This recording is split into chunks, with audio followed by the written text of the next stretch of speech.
Presiden AFC Salman bin Ibrahim Al Khalifah yang berasal dari Bahrain menyatakan mundur dari kursi pimpinan AFC. Usai AFC diserang habis-habisan oleh fans timnas Indonesia usai dicurangi kemarin lusa, Ketum PSSI Erick Thohir langsung jadi kandidat kuat Presiden AFC. Agar timnas Indonesia tidak dicurangi lagi, jadi harapanku di sisi lain ini ada fakta mengejutkan soal Presiden AFC itu sendiri. Apakah itu? Simak ulasannya di sini. Pengakuan media Amerika, timnas Indonesia kini menjadi lawan yang tak terbendung. Temukan alasan di balik pujian media internasional terhadap performa gemilang timnas. Apa yang membuat mereka sulit dikalahkan? Simak analisis mendalam tentang perjalanan tim. Kemenangan yang dirampok Erick Thohir, serukan fokus timnas Indonesia hadapi Cina dalam situasi penuh kontroversi. Erick Thohir meminta para pemain untuk meninggalkan insiden tersebut dan berkonsentrasi pada laga berikutnya. Mohon subscribe channel ini dulu supaya gak ketinggalan berita terbaru timnas Indonesia setiap harinya. Kalau sudah subscribe kami ucapkan terima kasih. Mari kita lanjut. Di sosial media banyak publik yang mulai mencurigai kepemimpinan AFC, terutama di bawah sosok Salman bin Ibrahim Al Khalifah. Menariknya, Salman adalah anggota kerajaan Bahrain, anak kedua dari Ibrahim bin Hamad Al Khalifah dan Aisyah binti Saman Al Khalifah, serta cucu dari pemimpin Bahrain yang berkuasa dari 1942 hingga 1961. Namun sosok Salman tak lepas dari sorotan internasional, karena rekam jejaknya yang kontroversial. Laporan independen pada tahun 2013 menyebutkan bahwa pencalonan Salman sebagai presiden AFC ditolak oleh rakyatnya sendiri. Ketiga organisasi hak asasi manusia Bahrain bahkan mengirimkan surat resmi ke FIFA meminta agar pencalonan tersebut dibatalkan. Mereka mengklaim bahwa Salman terlibat dalam penangkapan dan penyiksaan pemain Bahrain. Setelah demonstrasi pro-demokrasi yang terjadi pada tahun 2011, dalam suratnya Masyarakat Pemuda Bahrain untuk Hak Asasi Manusia mencatat bahwa Salman terlihat berperan dalam pelanggaran HAM.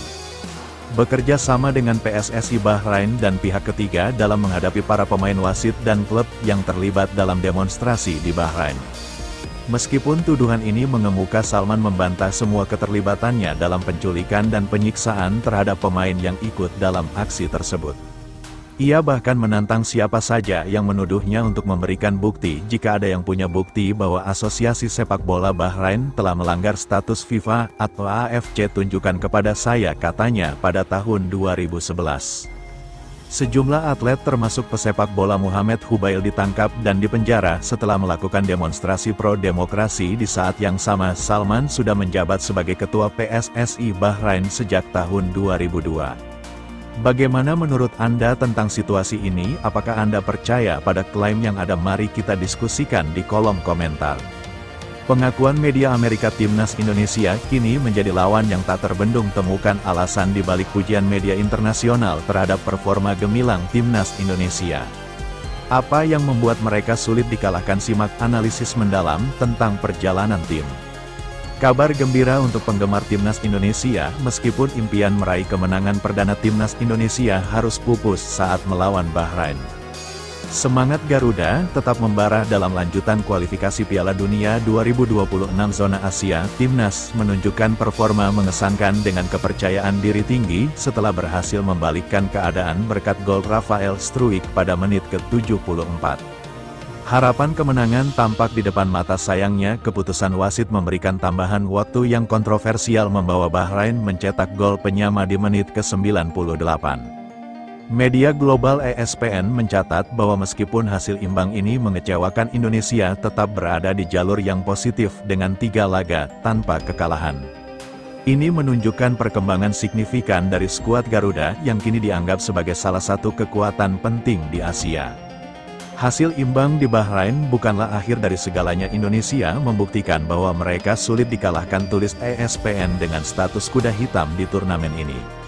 Timnas Indonesia menunjukkan keberanian menghadapi lawan-lawan tangguh. Kini laga tandang melawan Cina pada tanggal 15 Oktober tahun 2024 menjadi peluang emas untuk meraih 3 poin perdana. Cina yang sedang berjuang dengan hasil kurang memuaskan bisa menjadi lawan yang tepat untuk menambah motivasi skuad Garuda dengan fokus dan kerja keras.